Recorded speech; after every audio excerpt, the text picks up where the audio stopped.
Bonsoir à toutes et à tous, bonsoir l'équipe. Je continue mes vidéos concernant les indicateurs techniques. Alors aujourd'hui, on va parler du MACD, Moving Average, convergence, divergence. Qu'est-ce que c'est que ce truc? Donc c'est un indicateur borné qui va utiliser des moyennes mobiles et des convergences et des divergences, comme son nom l'indique. Alors regardez, je vous l'ai mis là. C'est ça, vous avez votre graphique principal, Bitcoin perpétuel, je dois être en une journée, voilà. Chaque bougie représente une journée de cotation. Et on a la MAC qui est en dessous. Alors il y en a différentes, hein. Il y a des MACD simples, des MACD zéro retard, des MACD qui ne repeignent pas. Là j'ai pris la basique qu'on trouve donc sur StormGain et sur TradingView. Vous pouvez ajouter les vôtres si vous voulez. Pour l'exemple, ce sera très très bien. Alors, la MACD, alors ce que je vais faire, là, pour qu'on la voit bien, je vais l'agrandir. Je vais l'agrandir et on va lâcher le graphique pour l'instant.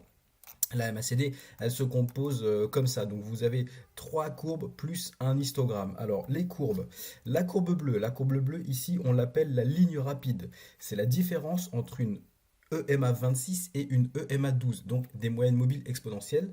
La 12 et la 26, on fait la différence et ça nous donne cette bleue ici.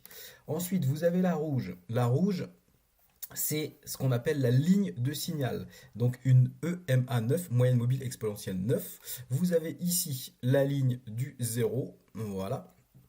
Et en dessous, vous avez l'histogramme. Donc l'histogramme ici, vous voyez soit en rouge, soit en vert. Donc en vert quand il est au-dessus de 0, en rouge quand il est en dessous de 0. Alors lui, l'histogramme en fait, qu'est-ce que c'est l'histogramme? C'est la différence entre ces deux courbes-là.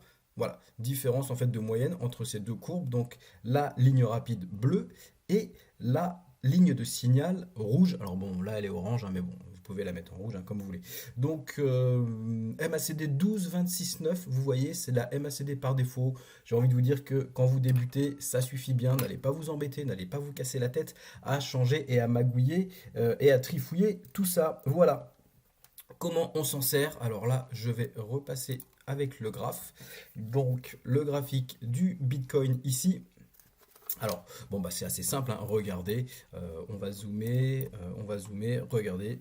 Ce sont des moyennes mobiles, donc ça respecte les croisements des moyennes mobiles. Donc lorsque vous avez la ligne rapide, donc la bleue, qui passe au-dessus de la rouge, on est plutôt sur une tendance haussière.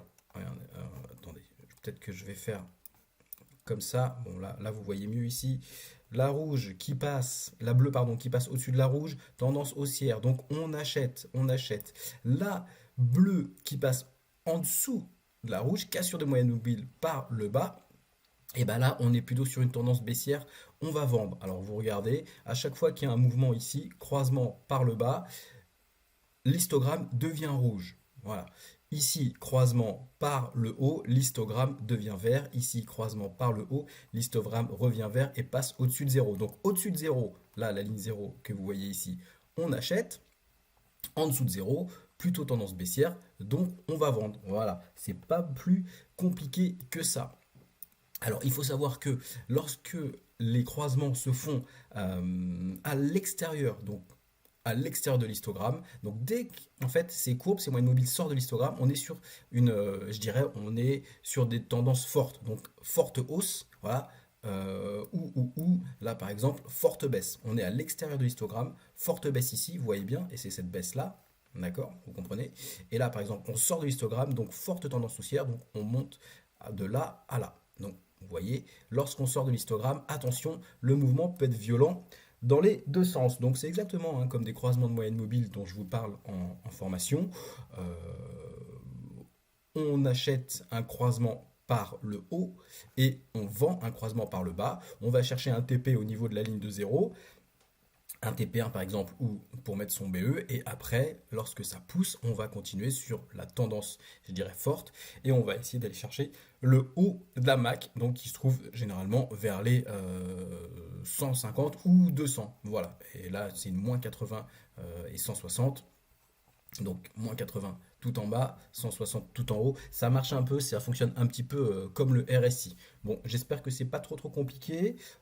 Visuellement, hein, c'est assez simple au final. Après, je vous conseille quand même, ça reste un indicateur qui repeint, hein, c'est suiveur, donc je vous conseille de la coupler avec des moyennes mobiles qui vont être au-dessus, ou avec des Fibonacci, ou voire avec un RSI. Je vais faire un topo rapide sur les convergences, divergences. Voilà, donc convergence, divergence, je vous en ai tracé une ici.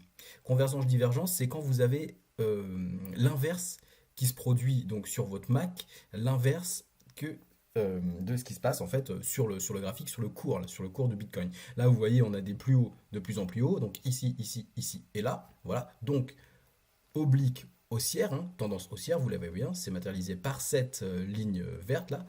Et regardez ce qui se passe sur la Mac, la Mac, elle est dans l'autre sens. Donc là, ça monte et là, ça baisse. Donc les plus hauts sont de plus en plus bas. Le haut ici et celui-ci est plus bas. Vous voyez? Donc on est dans l'autre sens.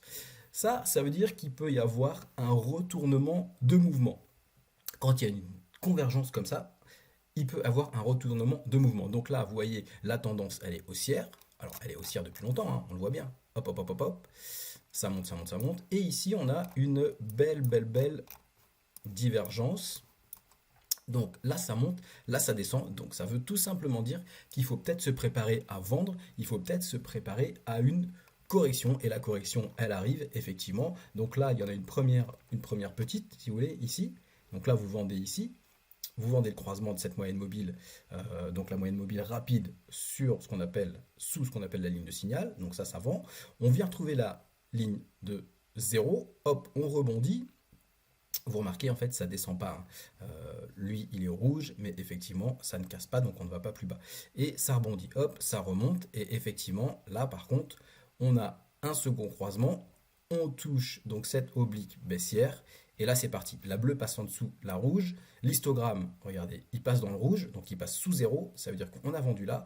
Et après, c'est parti. Vous avez les deux moyennes mobiles qui cassent la zone 0. Ça veut dire qu'on a un fort mouvement. Fort mouvement baissier. Hop, c'est parti. On va aller chercher ça. Donc, regardez, hein, le mouvement, il est là. Allez, alors, hop, on va faire comme ça. Allez, 58 800, grosso modo 59 000. Et on va chercher l'ancien support ici. On va chercher l'ancien support des 58 000.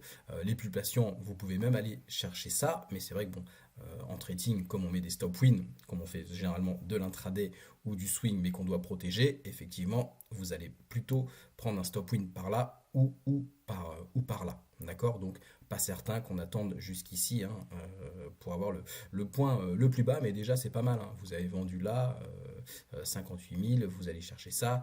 Euh, on fait un bon petit profit. Donc vous voyez en fait comment fonctionnent les MACD. Croisement de moyenne mobile par en dessous, on vend. Si ça casse le zéro, on continue de vendre. Croisement par au-dessus, on rachète. Si ça casse le zéro, on continue d'acheter. Voilà, voilà. Donc là, pour l'instant, 58 260. Vous voyez, là, ça a croisé ici.